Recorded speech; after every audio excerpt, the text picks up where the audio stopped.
We're back with a Maliss deck profile. The format's changing, the deck has to change, and as you see before you, we're playing striker cards. We'll get into why we're playing striker cards in just a minute. This build has felt very, very good in testing. I am really confident in how it performs, and just want to go through it real quick with y'all. Mouse lineup has not changed. We're just playing the 3-3-2-1 ratio. Cat, I can't really find room for a third. I would like a third, but there's just not room in the list. We're already on 42 cards instead of 40, which feels a little rough, but overall it's still performing well. The other thing to talk about is Dotscaper, because a lot of people have finally realized that Cryptor Control is really good.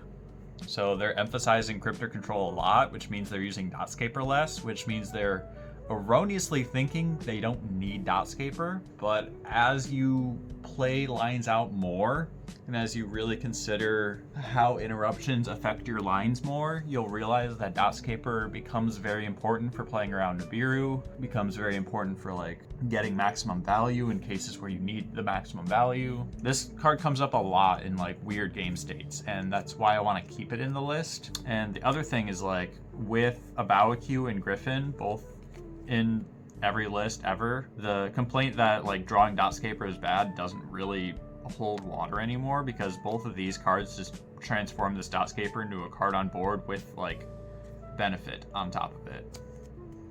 So like it really doesn't matter that you draw this a lot of the time. You're still playing regardless. As soon as March Hare comes out, of course, we're gonna cut Dotscaper from the list, but until then, you want a fourth Maliss name, and this is the best that you can do. So we're playing that. Trap cards.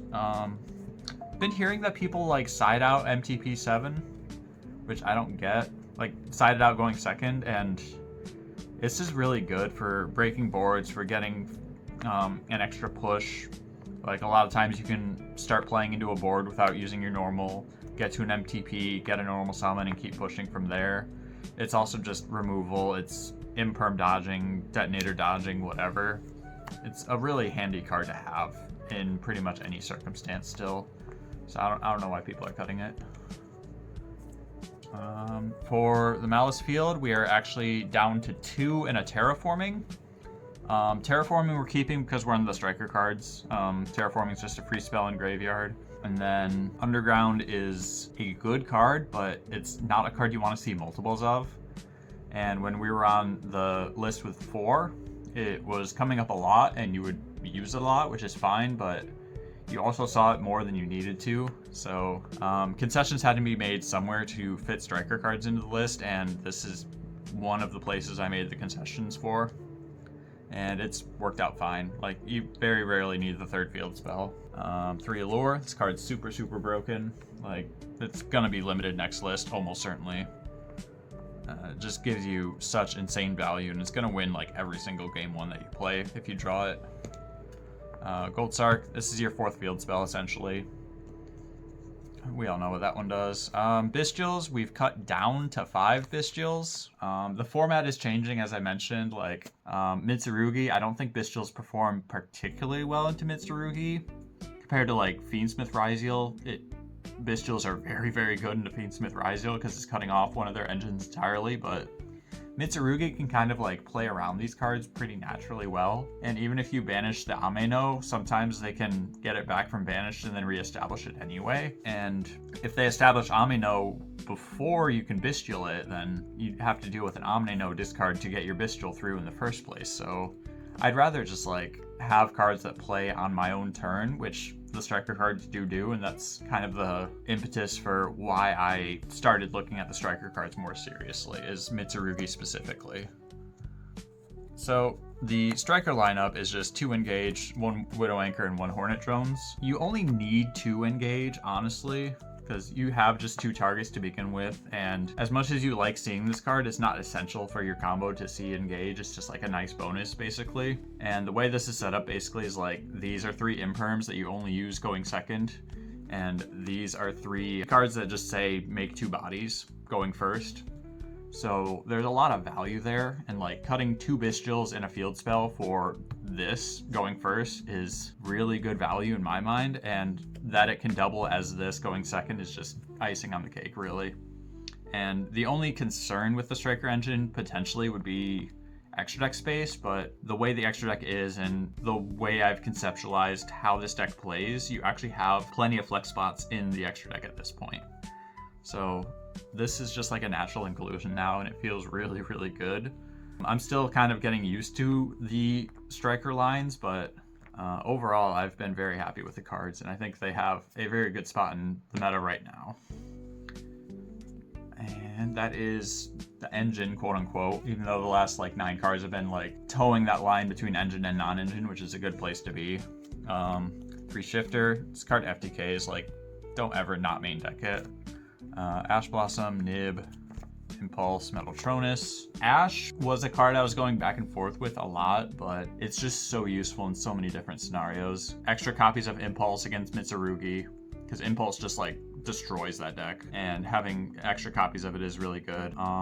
It works into Metaltronus, which is everywhere. It's good into Ryziel, it's good into like Mermail, it can be good into as well. It deals with the Charmies. Even though the Charmies aren't like super detrimental to Maliss, they can sometimes be annoying, and having an Ash for that is pretty nice. This card is surprisingly always useful. Even into Maliss, like, this card is totally fine. It can sometimes just stop their playlines entirely if they have to like start Cat, or if they greed with Cat, or if they have to start a lure.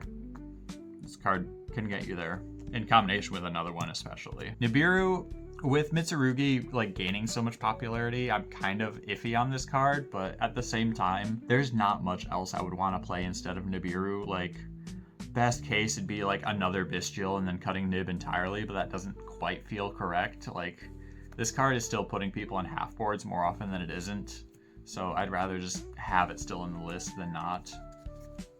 And I haven't really been that disappointed by Nibiru anyway, so it's just awareness that it's kind of less good than it has been. And then Impulse is just the best hand trap in the game. This card is so stupid. This card is so stupid. It's just good into everything. Just good into absolutely everything. So that is the main deck. We got 42 cards there. We'll go into extra deck next. Our link ones, pretty self-explanatory.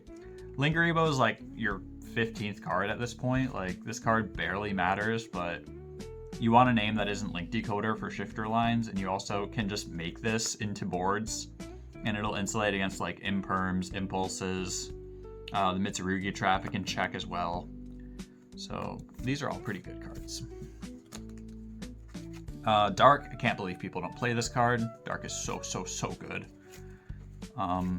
It combos well with Bystials, it combos well with Striker cards. It's phenomenal in the mirror. Yeah, Dark is just really good. IP, SP, self-explanatory. Second SP is something I've thought about over Lingeribo, but Lingeribo just comes up in more games, so I'd rather just play the Lingeribo. 2 more cards that people should be playing that they are not currently playing. Cerberus and Phoenix, they're both Fiend monsters, which matters for a Bow queue, but also they're super easy to co-link, so you get like recursive value off of them. They deal with a lot of problem cards in the format, like Imperial Iron Wall is starting to show up more. Chaos Hunter, people are playing that dog shit card. So having these in your list somewhere is really nice. There's also an anti-Nibiru line where you can use Cerberus to punish the Nibiru and still make a Bow queue, which is really nice. So those are in the list for those reasons. Lizardos, I forget this card exists. There's so many times where I make SP instead and don't realize that I don't have to make SP, but yeah, Lizardos is a card. I should be using it more than I do. It's just not the most essential combo piece, but it is like the best Link 2 extender that you have, because the only other option is Splash Mage, and Splash Mage is dog water. That card is bad. The Cyber's Lock is really bad. It's really susceptible to like every hand trap in the game. Even Bystial's kind of shit on it, so I don't know why you'd be playing Splash Mage anymore. In like the last 2-3 months, however long Maliss has been out, I've probably made Splash Mage like 3 times total. Card's just not good. Your 3 Maliss links and your 4th Maliss link. And then Bystial Griffin. Those are your end board pieces. Cryptor Binder control is really, really good, but a Bystial Griffin will also win you a game, so all that is pretty easy to understand. And then side deck. This is all pretty self-explanatory, I think. The only thing I really need to talk about is Thrust, where I want to play 2 of this card, honestly. I just don't know exactly what the 15th card should be. I'm between like Lightning Storm and Evenly as options. Just because like back row is actually really good. And Evenly does appeal to me, but it seems a little odd at times, especially into like Bystial boards where you have 2 Omni Negates to deal with. You have Detonator that can pop itself and then recur after the Evenly resolves. So it's not really the best card. And Lightning Storm also doesn't really work into that board either, so I don't know exactly what this should be yet, but I don't know. I think it should be a breaker for sure, because like you don't need a trap card for Thrust. You only are using Thrust going second. Otherwise you're going into Designator instead. So I think having both of these options is good, and then just using one or the other for going first or versus going second is objectively like the correct way to play it out. So you just need like another breaker instead of a 3rd Thrust, because it does feel a little redundant to play 3 of it. For the same reason that Engage feels a little redundant, because like you only have so many targets for Thrust, but you do need it to help in breaking boards anyway. But a nice thing you can do like playing into boards is to Thrust for an Impulse and just keep the Impulse in hand. And that way you can play into a board without losing to Nibiru, which is really good. So maybe it's just fine to have the 3 Thrust in the end, but I don't know. That's about where we're at with the list. I'm doing a lot of testing leading up to some big events that I have in the next couple months. And hopefully we show some results finally, and that is all for right now. Let me know what y'all think. Let me know if I'm overlooking a card, if there's something that you're curious about, why I'm playing or not playing it, and want more information about it. I love talking to y'all in the comments.